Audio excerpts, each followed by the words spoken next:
என்னோட பொண்டாட்டி பேரு சுபா. எங்களுக்கு கல்யாணமாகி 2 வருஷம் ஆயிடுச்சு. அவ வீட்டுக்கு வந்ததுக்கு அப்புறமா என்னோட வீட்ட அவளும் வீடு மாதிரி தான் பாத்துக்கிட்டா. என்னோட பொண்டாட்டி என்னோட வீட்ல இருக்கிற எல்லார்கிட்டயும் ரொம்ப அமைதியா, பொறுமையா, அன்பா தான் பேசுவா. அதே மாதிரிதான் என்கிட்டயும் அவ என்ன ரொம்ப பாசமா பாத்துக்குவா. இப்படி என்னோட பொண்டாட்டி என் கூட அவ்ளோ அன்பா இருக்கிறதுனால நானும் இவள அடிக்கடி வெக்கேஷனுக்கு எங்கேயாச்சும் கூட்டிட்டு போயிட்டு சந்தோஷமா இருந்துட்டு திரும்ப வீட்டுக்கு வந்துருவேன். நான் கல்யாணம் பண்றதுக்கு முன்னாடி காலேஜ்ல படிச்சுக்கிட்டு இருந்தபோது எனக்கு பல படங்கள் பார்த்து பல கனவுகள் இருந்துச்சு. ஆனா அதை என்னால நிறைவேற்றவே முடியல. அதனால வேற வழி இல்லாம என்னோட கூடவே பிறந்த என்னோட தம்பி கூட தான் நான் டெய்லி விளையாடுவேன். அப்படி விளையாடும் போது அவன் வாந்தி எடுத்துருவான். அதுக்கப்புறம் நான் அவனை சமாதானப்படுத்தி தூங்க வைப்பேன். இப்படி இருக்கும்போது எங்களுக்கு கல்யாணத்துக்கு அப்புறமா 1 வருஷம் கழிச்சு ஒரு குழந்தை பிறந்தது.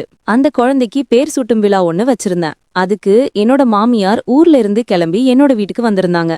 இதுக்கு முன்னாடி வரைக்கும் அவளை நான் அந்த மாதிரி எப்பவுமே பார்த்ததே கிடையாது. அவ என்னோட வீட்டுக்கு வந்ததுக்கு அப்புறமா நான் அவளை கொஞ்சம் வித்தியாசமா பார்க்க ஆரம்பிச்சேன். என்னோட குழந்தைக்கு பேர் சூட்டும் விழா முடிஞ்சதுக்கு அப்புறமா என்னோட பொண்டாட்டி அவங்க அம்மாவை, அதாவது என்னோட மாமியார வீட்டுல கொண்டு போய் இறக்கி விட்டு வர சொன்னான். நானும் அவளை பைக்ல கூட்டிட்டு போனேன். அப்படி கூட்டிட்டு போகும்போது அவ கூட நான் பேசிக்கிட்டு இருந்தேன். அவளை பார்த்து உங்களுக்கு வயசு எத்தனை அப்படின்னு கேட்டேன். அவ 48 மருமகனே அப்படின்னு சொன்னான். உடனே அவகிட்ட என்ன அத்தை சொல்றீங்க, பாக்குறதுக்கு அப்படி தெரியலையே, 35 வயசு பொண்ணு மாதிரிதான் இருக்கீங்க, நீங்களும் என்னோட பொண்டாட்டியும் அக்கா தங்கச்சி மாதிரி தான் இருக்கீங்க அப்படின்னு ஒரு பில்டப் போட்டு விட்டேன். உடனே என்னோட மாமியார் என்ன பார்த்து பொய் சொல்லாதீங்க மாப்ள அப்படின்னு சொன்னான். ஐயோ அத்தை, நான் உண்மையதான் சொல்றேன் அப்படின்னு சொன்னேன். அதுக்கப்புறம் அவகிட்ட சரி இவ்ளோ அழகா இருக்கிறீங்களே, எப்படி இவ்ளோ அழகா மெயின்டைன் பண்றீங்க அப்படின்னு கேட்டேன். உடனே அவளும் என்ன பார்த்து மாப்ள எதுக்கு ஐஸ் வச்சுக்கிட்டு இருக்கீங்க, உங்களுக்கு என்ன வேணும் அப்படின்னு கேட்டா. அத்தை ஒண்ணு வேணாம் அப்படின்னு சொன்னேன். அதுக்கப்புறம் அவளோட வீடு வந்துச்சு. நான் அவளை அவளோட வீட்டுல இறக்கி விட்டுட்டு திரும்ப வண்டி எடுத்துக்கிட்டு என்னோட வீட்டுக்கு வந்தேன். நான் வீட்டுக்கு வந்ததுக்கு அப்புறமா கொஞ்ச நேரம் கழிச்சு என்னோட மாமியார் எனக்கு ஃபோன் பண்ணாங்க. நானும் என்ன அத்தை இந்த நேரத்துல ஃபோன் பண்றீங்க அப்படின்னு கேட்டேன். மாப்பிள்ள ஏன் அப்படி சொன்னீங்க அப்படின்னு கேட்டா. அத்தை நான் சும்மா தான் சொன்னேன், எனக்கு சொல்லணும்னு தோணுச்சு அதான் சொன்னேன் அப்படின்னு சொன்னேன். உண்மையா நான் அழகா இருக்கனா அப்படின்னு என்னோட மாமியார் என்கிட்ட கேட்டாங்க. நான் உடனே அவகிட்ட ஆமா நீங்க ரொம்ப அழகா இருக்கிறீங்க, பொண்ணு பார்க்க வந்தப்ப நீங்க தான் பொண்ணுன்னு சொல்லியிருந்தா கூட உங்களை கல்யாணம் பண்ணியிருந்திருப்பேன் அப்படின்னு அவகிட்ட ஒரு வார்த்தையை சொன்னேன். அதுக்கு அவ சும்மா சொல்லாதீங்க மாப்பிள்ள அப்படின்னு சிரிச்சுக்கிட்டே சொன்னான். நான் உடனே என்னோட மாமியார் கிட்ட அத்தை சும்மா சொல்லல உண்மையாதான் சொல்றேன், நீங்க ஓகே சொன்னா உங்களை நான் கல்யாணம் பண்ணிக்கிறேன் அப்படின்னு விளையாட்டுக்கு அவகிட்ட சொன்னேன். என்ன மாப்பிள்ள இப்படி பேசுறீங்க, என்னாச்சு உங்களுக்கு அப்படின்னு கேட்டா.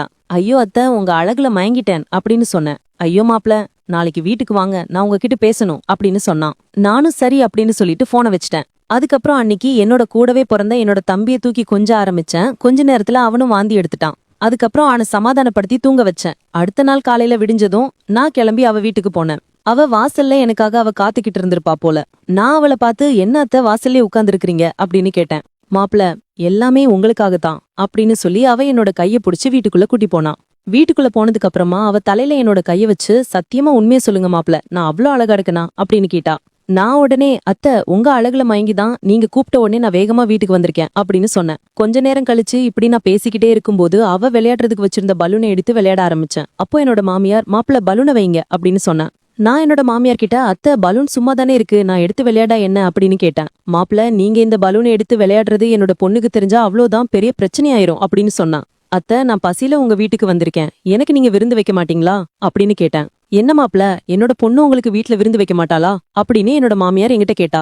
அத்தை நீங்க மகள் டெய்லி ஒரே மாதிரி பாட்டு பாடி பஜனை நடத்துறா, நான் விதவிதமா சாப்பாடு கேட்டா அவ அதெல்லாம் முடியாது அப்படின்னு சொல்லிட்டா, நீங்களாச்சும் எனக்கு கொஞ்சம் விதவிதமா ஏதாச்சும் விருந்து வைங்க அப்படின்னு கேட்டேன். அதுக்கு உடனே அவளும் சரி மாப்பிள்ள நானும் விருந்து வச்சு பல வருஷம் ஆயிப்போச்சு, நீங்களும் கேக்குறீங்க, சரி வாங்க உங்களுக்கு நான் நல்ல விருந்து தரேன் அப்படின்னு சொன்னான். அதுக்கப்புறம் என்னோட மாமியார் எனக்கு ஒரு பெரிய விருந்து வச்சா. என்னதான் சாப்பாடு பழசா இருந்தாலுமே சாப்பாடு அவ்வளோ ருசியா இருந்துச்சு. இந்த கதை பிடிச்சிருந்தா மறக்காம இந்த மாதிரி கதைகள் கேட்க நம்மளோட சேனலை சப்ஸ்கிரைப் பண்ணுங்க.